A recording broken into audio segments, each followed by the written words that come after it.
இந்த ஒரு பாட்டு வந்து நம்ம சினிமாவில் கேட்டிருப்போம். குக்கு திரைப்படத்தில் ராஜமுருகன் அவர்களோட இயக்கத்தில் எனக்கு ரொம்ப பிடிச்ச ஒரு பாட்டு. அந்த பாட்டில் இருக்கக்கூடிய ஒரு வரி போலவே ஒரு கவிதை இருந்தது. பட் இந்த கவிதை சொல்லக்கூடிய அழகான விஷயம் என்ன அப்படிங்கிறத நான் படிக்கிறேன், நீங்கள் தெரிஞ்சுக்கோங்க. கோவில் மணியோசையில் குலுங்கும் கொலுசொலியில் என சதா கவிதையில் யார் யாரோ தம் காதலிகளை வர்ணிக்கிறார்கள்.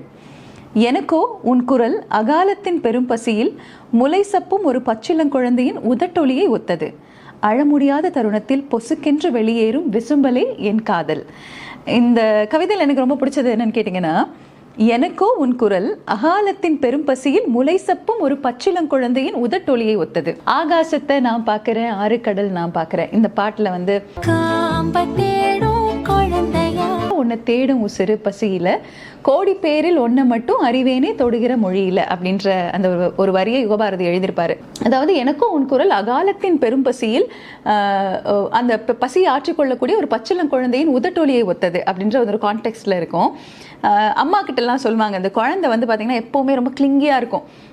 அதாவது அம்மா இல்லாமல் அந்த குழந்தை இருக்கவே இருக்காது. அது பால் குடி மறக்கிற வரைக்கும் அது ஒரு பெரும் தொல்லையாக இருக்கும். அம்மாக்கள் வெளியே போகவே முடியாது. அந்த மாதிரி ஒரு காதலனுக்கு அந்த காதலி பிரிஞ்சிருக்கவே முடியாது. நீ என்ன பண்ணுற, ஏது பண்ணுற, சாப்பிட்டியா, தும்மியா, நீ என்ன பண்ணுவ அப்படின்ற மாதிரி நிறைய கேள்விகள் வந்து கேட்டுக்கிட்டே இருப்பாங்க. அப்படி எந்நேரம் பார்த்தாலும் சதா உன் நினைப்பே இருக்கிற மாதிரி ஒரு குழந்தையை போன்ற ஒரு தொந்தரவு அப்படிங்கிற மாதிரி இன்னொரு கான்டெக்ட்ல வந்து ஒரு கவிதை இதுலேயே இருக்கும்.